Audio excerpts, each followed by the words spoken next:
तो कल मैंने आपको ये बताया रिफ्लेक्शन ऑफ लाइट कैसे काम करेगा, याद है कि नहीं याद है?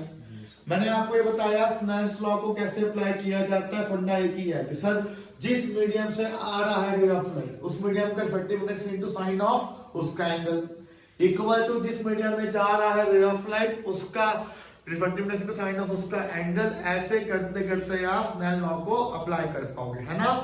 फिर आपको मैंने ये कहा था कि भाई जब लाइट माना जाएगा डेंसर से रेयर मीडियम तो वो बेंड करेगा अवे फ्रॉम द नॉर्मल। जब लाइट जाएगा तुम्हारा रेयर से डेंसर मीडियम बेंड करेगा टुवर्ड्स द नॉर्मल।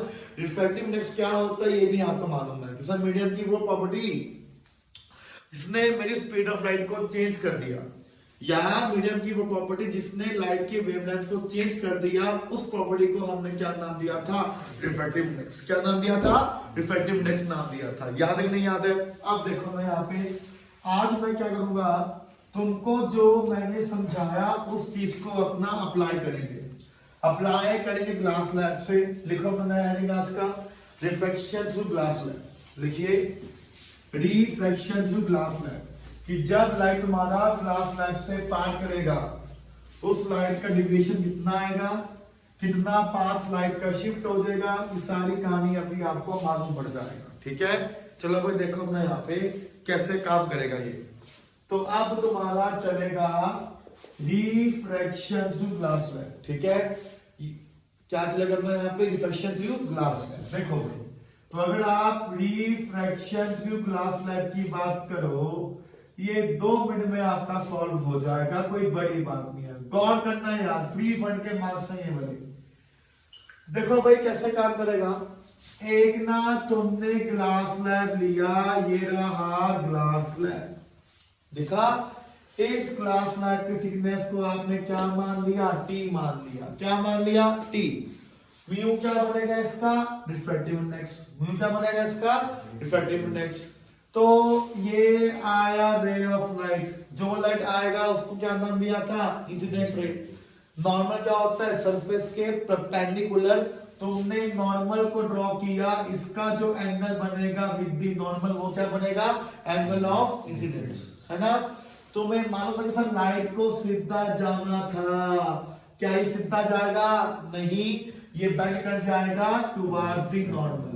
तो ये एंगल को क्या नाम दिया? Angle of reflection. क्या नाम दिया? Angle of reflection. तो लाइट ने जाना है अब ग्लास लैब से एयर में, तुमने दोबारा नॉर्मल ड्रॉ किया तो लाइट आपका बेंड कर जाएगा अवे फ्रॉम द नॉर्मल। ये आया कि नहीं आया? पक्का। अब ज्योमेट्री की बात करते हैं बेटा। इस रे को हमने क्या नाम दिया था? Incident ray. इसको हमने क्या नाम दिया? Reflected ray. जो रे द्वारा बाहर निकल गया उसे इमर्जेंट रे नाम दिया। क्या नाम दिया? इमर्जेंट रे नाम दिया। आया बेटा। अगर ये एंगल आर होगा तो ये भी क्या होगा? एंगल आर, है ना। स्नेल लॉ अप्लाई करना आता है ना, ब्लैक की जरूरत तो नहीं है। ठीक है, तो जितना एंगल लाइट आपका आया सेम एंगल लाइट आपका बाहर भी जाएगा। ये एंगल आई है, तुमने यहाँ पे मिरर लगा दिया ताकि लाइट अपने पाथ को रिट्रेस कर ले। इसे बोलते हैं प्रिंसिपल ऑफ रिवर्सिबिलिटी। क्या बोलते हैं? प्रिंसिपल ऑफ रिवर्सिबिलिटी बोलते हैं। ठीक है, कैसे काम करेगा ये मैंने आपको बता दिया था यहाँ पे, है ना। अब देखो मैं यहाँ पे हमें क्या निकालना है, वो आपसे ये पूछेगा कि लाइट कितना तुम्हारा डिविएट करेगा। लाइट कितना तुम्हारा डिविएट करेगा, हमें चाहिए लाइट का एंगल ऑफ डिविएशन। सोचो वो क्या होता है। अगर लाइट ना होता सीधा जाता, पर क्या लाइट आपका ऐसा गया? नहीं, लाइट तो आपका इधर गया। तो जितना एंगल लाइट आपका मुड़ गया उस एंगल को हम क्या बोलते हैं? Angle of deviation. क्या बोलते हैं? Angle of deviation. ये मार्क करना आना चाहिए। तो जितना एंगल से लाइट आपका मुड़ गया इस एंगल को हम लोगों ने एंगल ऑफ डिविएशन नाम दिया। ये रहा एंगल ऑफ डिविएशन। और ये आ गया, कैसे आएगा? ये ज्योमेट्री से सोच। अगर ये एंगल आई है, उधर कितना था आपका? एंगल आई। क्यों होना चाहिए? Vertically opposite angles. तुम्हें पता है कि एंगल कितना है? आर। तो कितना बचा? ये सीधा डिविएशन आपका आ जाएगा आई माइनस आर। अरे आया कि नहीं आया? जब भी तुम्हें रे ऑफ लाइट का डिविएशन निकालना है always go for geometry. Always go for the geometry. कि अगर ये ना होता लाइट का पाथ ये होता लाइट का पाथ तो कुछ और है, तो लाइट अपने आप को बेंड कर गया, जितना एंगल लाइट तुम्हारा बेंड करेगा वही बनता है उसका डेविएशन। बन गई बात? अच्छा, अब पता है वो हमसे क्या पूछेगा, वो हमसे एक चीज और पूछेगा कि ये बताओ लाइट के पाथ में कितना शिफ्ट आया। उस शिफ्ट को हमने नाम दिया लेटरल शिफ्ट। क्या नाम दिया? लेटरल शिफ्ट आ चुका। ये लाइट का ओरिजिनल पाथ बनना था, पर ये तो नहीं बना, ये बना लाइट का ओरिजिनल पाथ, मतलब कि लाइट तुम्हारा इतना शिफ्ट हो गया। समझ आया? तो ये जो आपका दूरी है, ये दूरी तुम्हारा क्या बन गया? लेटरल शिफ्ट बन गया। क्या बन गया? ये लेटरल शिफ्ट बन गया। आया कि नहीं आया? नाम दे दो मैं यहाँ पे, इसको हमने ए नाम दिया, इसको हमने बी नाम दिया, इसको हमने ओ नाम दिया, है ना? तो आपका जो बीओ होगा वो बीओ क्या बन जाएगा? Lateral shift. बीओ क्या बन जाएगा? लेटरल शिफ्ट बन जाएगा। बना कि नहीं बना? तुम निकालोगे बीओ को? हाँ। कैसे? ज्योमेट्री से। अबे सोच, सिर्फ तुझे क्या पता है, इसको मैंने यहाँ पे एम नाम दे दिया। तुम्हें क्या पता है? मैं यहाँ पे थिकनेस ऑफ ग्लास लाइट पता है। तुमने क्या सोचा, सर हमें तो ओबी निकालना है, तो ओबी के ट्रायंगल आपका ये वाला आना चाहिए, है ना? लेकिन यहाँ पंगा है, सर ओबी का ट्रायंगल हम अगर हम ये वाला ले भी लें तो हमें कुछ पता ही नहीं है, ना पता ओए ना पता एबी। किसी तरह अगर मुझे एबी मालूम पड़ जाए तो मेरे पास ओबी आ जाएगा, और एबी मुझे मालूम पड़ गया। कैसे?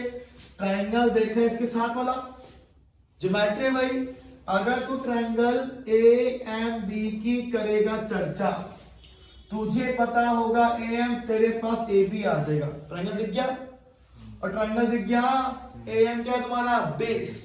तो बेस अपॉन हाइपोटेन्यूज, ये क्या होता है? कॉस थीटा, वो कॉस आर है ना? ए बी की बात करोगे तो ए बी तुम्हारा A M by cos R आ जाएगा। ए एम कौन है? Thickness of the glass slab. देखो तुम्हें यहां से क्या मिल गया? ए बी मिल गया। क्या मिल गया? A B. और जैसे ए बी आया, तुमने ट्रायंगल ए ओ बी की चर्चा कर ली।